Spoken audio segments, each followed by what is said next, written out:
I've been messing around with my SCX30 for a few days now, and honestly, it's extremely capable, especially considering this is how it is straight out of the box, and I'm very impressed with it. I would even go as far as saying this thing's more capable out of the box than the SCX24 was. But that doesn't mean that there's not tons of room for improvement, so today we're going to go over a few free mods that you can do to the SCX30 without spending $1. These mods are going to make it look a little bit wider, and it's also going to help the center of gravity out a little bit, which on these little rigs makes a huge difference. So for starters, let's go ahead and widen this thing out. That's a very common mod on some of the higher scale things, especially on 24s.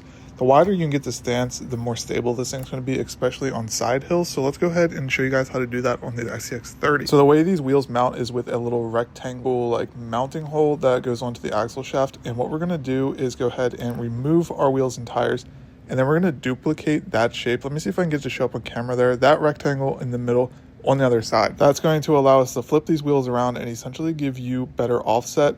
And it's going to look like a deep dish wheel, as you can see here. It's a little bit wider. It's hard to tell on camera, but it's out pretty much a little bit past the fender. The wheel looks a little bit different there. You can really tell from the front. Now this is going to make it much more stable on side hill obstacles and just all around a more stable rig. The wider and lower you can go, really the better. Now the next free mod, I don't think I'm going to personally run for long because I do like the look of this body. However, it is going to increase the capabilities because it's going to lower the center of gravity, and that's removing all of the stuff off of the roof. So these max tracks, the cargo basket, the high lift jack, the shovels.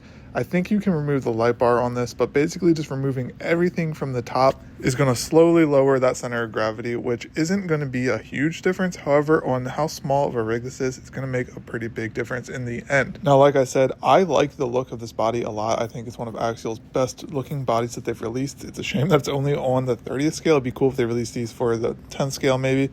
However, if you want to lower the center of gravity, that's the easiest and cheapest way to do it right now. Now with those two mods combined, you'll have a lower center of gravity and a wider stance, making this thing a little bit more capable, which for free you can't complain about. Any free mod is a good mod in my books. Now that being said, we have a ton of mods that we're going to be installing on this thing that aren't free, so we're going to order a bunch of parts for this. We're going to do a couple SCX30 builds. So if that's something you guys are interested in, make sure you guys go ahead and subscribe. That way you guys don't miss a single one of those. I do also have a video coming out on a brushless spot for this thing, and then we're going to switch the receiver to a different one. That way we can run a different controller, and we'll have the same controller that connects to all of our other rigs. We're going to 3D print and use a couple model kits to change out the body on this thing. I do really like this body, like I said, so we'll definitely be keeping it, but I do want to change it up a little bit so it doesn't look like everybody else's SCX30. I'm also curious to hear what you guys think of it, so let me know in the comments down below what you guys think of this platform so far. Did you pick one up? Are you waiting to see what the aftermarket parts look like? As always, thank you guys so much for watching today's video, and I will see you guys in the next one.